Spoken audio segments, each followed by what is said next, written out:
Assalamualaikum warahmatullahi wabarakatuh. Kami dari kelompok 9 akan mempresentasikan resep yang telah kami diskusikan. Sebelumnya, kami akan memperkenalkan diri kami terlebih dahulu. Nama saya Barbella Baroya Anggraini, NIM 119260107. Saya Dwi Melasari, NIM 119260109. Saya Safia Fazila, NIM 119260110. Saya Yohana Patricia, NIM 119260112. Saya Zana Zafira, NIM 119260098.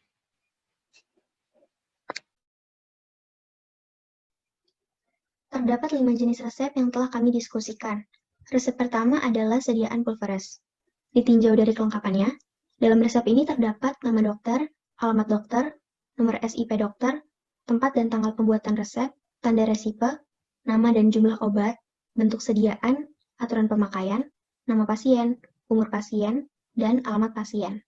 Sedangkan bagian yang tidak ada yaitu nomor resep, nomor telepon dokter, jadwal praktek dokter, berat badan pasien, paraf atau tanda tangan dokter. Pada bagian preformulasi, dapat dilihat pada tabel berikut, di mana papaverina hidroklorida berguna sebagai spasmolitikum atau untuk memaskan otot. Kemudian sakarum laktis berguna sebagai zat tambahan, dan riboflavina atau vitamin B sebagai komponen vitamin B kompleks.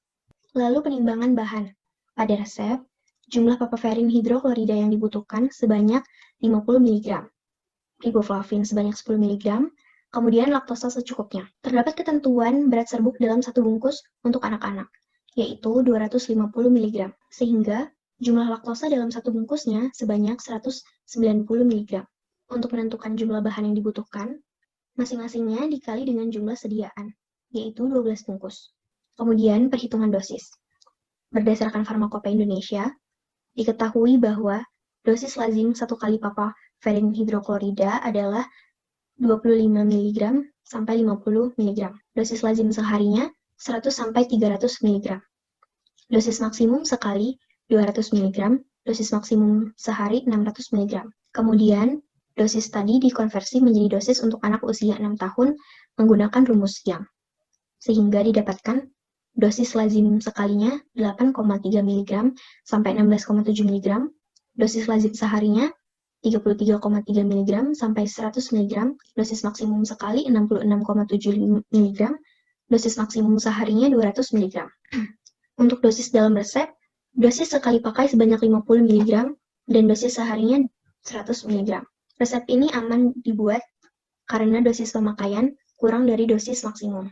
Selanjutnya cara pembuatan, yaitu siapkan alat dan bahan, setarakan timbangan, ambil dan timbang semua bahan, kemudian sisihkan. Masukkan sebagian laktosa ke dalam mortir untuk melapisi permukaan mortir, gerus hingga halus. Masukkan riboflavin sebanyak 120 mg, kemudian papaverin hidroklorida sebanyak 600 mg, gerus hingga homogen. Kemudian dimasukkan sisa laktosa, gerus hingga homogen. Serbuk yang telah homogen dikeluarkan dari dalam mortir, kemudian dibagi menjadi 2 bagian dan ditimbang hingga mencapai bobot yang sama antara kiri dan kanan. Masing-masing bagian tadi dibagi ke dalam 6 bagian hingga jumlahnya menjadi 12 bagian sama rata.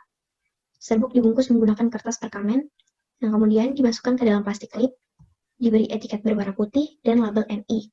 Kemudian diberi etiket tambahan, yaitu tidak boleh diulang tanpa resep dokter. Dalam resep ini tidak ada kopi resep dikarenakan resep mengandung obat golongan narkotika, yaitu papaverin hidroklorida. Resep yang kedua yaitu sediaan kapsul. Pada bagian kelengkapan resep, terdapat nama, nomor SIP, alamat dokter, tempat dan tanggal pembuatan, nomor resep, tanda resipe, penjelasan obat, bentuk sediaan, aturan pakai, nama pasien, umur pasien, dan alamat pasien. Sedangkan bagian yang tidak ada yaitu paraf dokter, nomor telepon dokter, dan berat badan pasien.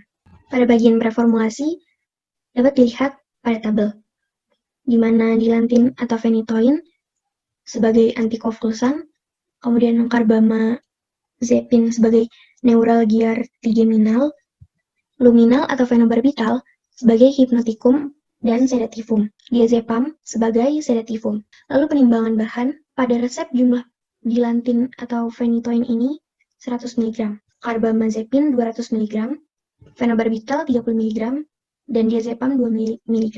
Jumlah yang dibutuhkan untuk masing-masing bahan dikalikan dengan jumlah sediaannya yaitu 10 bungkus. Kemudian perhitungan dosis berdasarkan Farmakopeia Indonesia, dosis lazim sekali untuk karbamazepin 200 mg sampai 1,2 gram.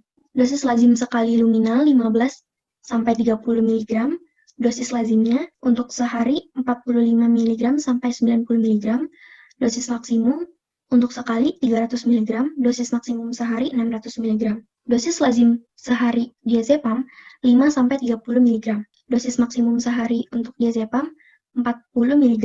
Kemudian dosis dilantin dalam resep untuk sekali pemakaian 100 mg, dosis resep sehari yaitu 200 mg. Dosis resep sekali pemakaian karbamazepin sebanyak 200 mg.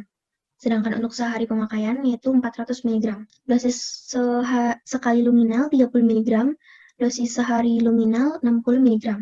Kemudian dosis resep sekali diazepam 2 mg, dosis resep sehari diazepam 4 mg. Dosis sehari dalam resep untuk diazepam belum masuk rentang dosis lazim, sehingga dosis bisa dinaikkan. Selanjutnya cara pembuatan, yaitu siapkan alat dan bahan, setarakan timbangan, kemudian timbang bahan, lapisi mortar dengan kalamin, lalu masukkan diazepam sebanyak 2 tablet, digerus halus. Dimasukkan luminal atau fenobarbital sedikit demi sedikit, gerus hingga homogen. Dimasukkan karbamazepin sedikit demi sedikit, gerus hingga homogen. Kemudian dimasukkan phenytoin sedikit demi sedikit, gerus hingga homogen. Serbuk dikeluarkan dari mortar, kemudian dibagi menjadi 2 bagian di atas kertas perkamen. Ditimbang sama rata, kemudian dari tiap bagian tadi dibagi lagi menjadi 5 bagian sama banyak. Disiapkan kapsul ukuran 1, kapsul dibuka dan diisi dengan serbuk sediaan. Tutup kapsul dan bersihkan kapsul dari sisa-sisa obat yang menempel. Dimasukkan ke dalam plastik klip dan diberi etiket putih. Kemudian diberi etiket tambahan yaitu awas obat keras, baca aturan pakainya. Dengan kopi resep sebagai berikut. Resep yang ketiga yaitu sediaan flowshow. Pada bagian kelengkapan resep terdapat nama dokter, nomor resep, alamat dokter, tanggal resep, tanda resipe, penjelasan obat, bentuk sediaan obat, nama pasien. Sedangkan bagian yang tidak ada yaitu nomor SIP dokter, paraf dokter, nomor telepon dokter, aturan pakai, nomor telepon pasien, umur pasien, berat badan pasien, dan alamat pasien. Untuk preformulasi dapat dilihat pada tabel berikut, di mana acidum salicylicum berguna sebagai keratolitikum, yaitu menghilangkan kelebihan sel-sel kulit mati, dan sebagai antifungi. Kemudian camphora sebagai antiiritan, glycerolum sebagai zat tambahan, dan aetanolum dilutum sebagai pelarut. Lalu penimbangan bahan pada resep, jumlah acidum sebanyak 0,2 gram, camphora 1 gram, glycerolum 0,6 gram, aetanolum dilutum hingga 20 ml. Untuk menentukan jumlah bahan yang dibutuhkan, jumlah dalam resep dikali dengan total sediaan yang ingin dibuat dan dibagi dengan jumlah sediaan dalam resep. Dalam resep ini tidak terdapat perhitungan dosis karena merupakan resep untuk pemakaian luar. Selanjutnya cara pembuatan. Yang pertama, siapkan alat dan bahan, setarakan timbangan, kemudian botol 60 ml dikalibrasi. Ditimbang setiap bahan sesuai dengan takaran, dimasukkan asid salisil 0,6 gram dan camphora 3 gram ke dalam beker gelas. Diaduk hingga homogen. Dimasukkan sedikit etanol 70% ke dalam beker gelas untuk melarutkan campuran, diaduk hingga homogen. Dimasukkan campuran yang sudah dibuat ke dalam botol 60 ml yang telah dikalibrasi. Dimasukkan gliserol 1,8 gram ke dalam botol, dikocok hingga homogen. Dimasukkan sisa etanol 70% hingga batas kalibrasi, dikocok hingga homogen. Tutup botol dan beri etiket biru yang menandakan pemakaian luar. Kemudian ditambahkan etiket tambahan, yaitu kocok dahulu dengan kopi resep sebagai berikut. Resep keempat yaitu sediaan larutan. Ditinjau dari kelengkapannya, terdapat nama dokter, alamat dokter, tempat dan tanggal pembuatan resep, tanda resipe, nama obat, jumlah obat, bentuk sediaan, nama pasien, umur pasien, dan aturan pemakaian. Sedangkan yang tidak ada, yaitu nomor SIP dokter, nomor telepon dokter, jadwal praktek dokter, nomor resep, berat badan pasien, alamat pasien, dan paraf dokter. Kemudian untuk preformulasinya, dapat dilihat pada tabel berikut, di mana glycyrrhizae sebagai anti jamur, amonichloridum sebagai ekspektoran, aqua destillata sebagai pelarut, chlorpheniramine maleas sebagai antihistaminikum. Dalam penimbangan, jumlah bahan yang dibutuhkan dapat dilihat dari formula sediaan yang terdapat dalam formulasi nasional, yang mana tiap 300 ml-nya terdapat glycyrrhizae 10 mg, amonichloridum 6 gram, ammonia anisi spiritus 6 gram, dan aqua destillata 300 ml. Sedangkan pada resep, jumlah sediaan yang dibutuhkan adalah sebanyak 60 ml. Sehingga untuk menentukan jumlah bahan yang dibutuhkan adalah dengan mengalihkan tiap bahan pada formula dengan total sediaan dalam resep dan dibagi dengan total sediaan pada formula. Kemudian perhitungan dosis. Pada Poacionigra, dosis lazim sekalinya pada anak usia 6 tahun sebanyak 166 mg sampai 333 mg. Dosis lazim seharinya 666 mg sampai 1,3 gram. Untuk dosis sekali pemakaian pada resep 100 mg. Dosis sehari dalam resep 300 mg. Kemudian pada CTM, dosis lazim sekalinya 0,6 mg hingga 1,33 mg. Untuk dosis lazim seharinya 2 mg sampai 5,3 mg. Dosis sekali pada resep 0,16 mg. Dosis sehari resep 0,48 mg. Dosis sehari dalam resep untuk Poacionigra dan CTM belum masuk rentang dosis lazim sekali maupun sehari, sehingga dosis ini bisa dinaikkan. Kemudian cara pembuatan, yang pertama siapkan alat dan bahan, timbang semua bahan, kemudian dikalibrasi botol dan ditandai hingga batas 60 ml. Dimasukkan glycyrrhizae ke dalam mortar, yang kemudian dilarutkan dengan air panas secukupnya. Digerus dan dimasukkan ke dalam botol. Amonichloridum dilarutkan dengan aquade secukupnya, diaduk sampai larut di dalam beker gelas. Lalu dimasukkan ke dalam botol dan gojok hingga homogen. Selanjutnya, chlorpheniramine maleas dilarutkan dengan air secukupnya. Dimasukkan ke dalam botol lalu digojok hingga homogen.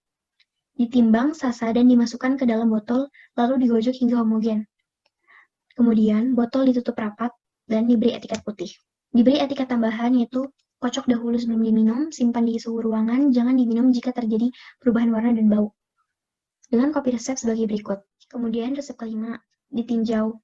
Dari kelengkapannya terdapat nama dokter, nomor SIP, alamat praktek, nomor telepon dokter, nomor resep, tanggal dan tempat resep dibuat, tanda resipa, nama obat, jumlah obat, aturan pemakaian, nama pasien, umur pasien, dan alamat pasien.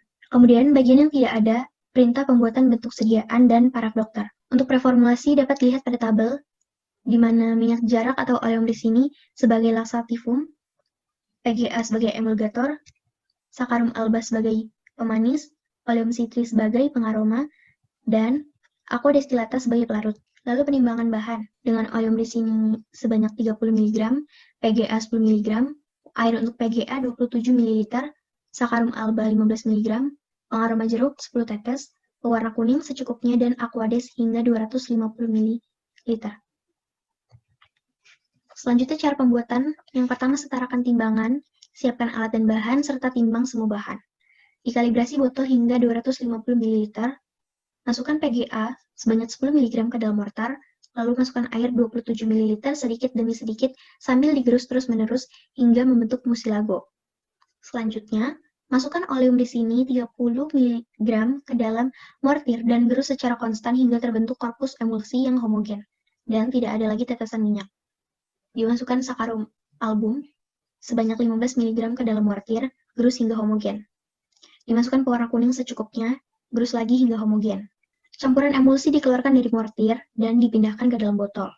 Lalu, sisa emulsi yang masih ada di mortir dibilas dengan sedikit air dan dimasukkan ke dalam mortir hingga tidak ada lagi emulsi yang tersisa di mortir. Setelah itu, tambahkan sisa air secara perlahan ke dalam botol hingga batas kalibrasi dan tambahkan pengaroma jeruk, lalu botol ditutup dan digocok hingga homogen. Kemas sediaan obat dan berikan etiket putih serta tanda kocok dahulu pada botol. Dengan kopi resep sebagai berikut. Sekian presentasi dari kelompok kami. Kurang lebihnya kami mohon maaf. Kami akhiri. Wassalamualaikum warahmatullahi wabarakatuh. Terima kasih.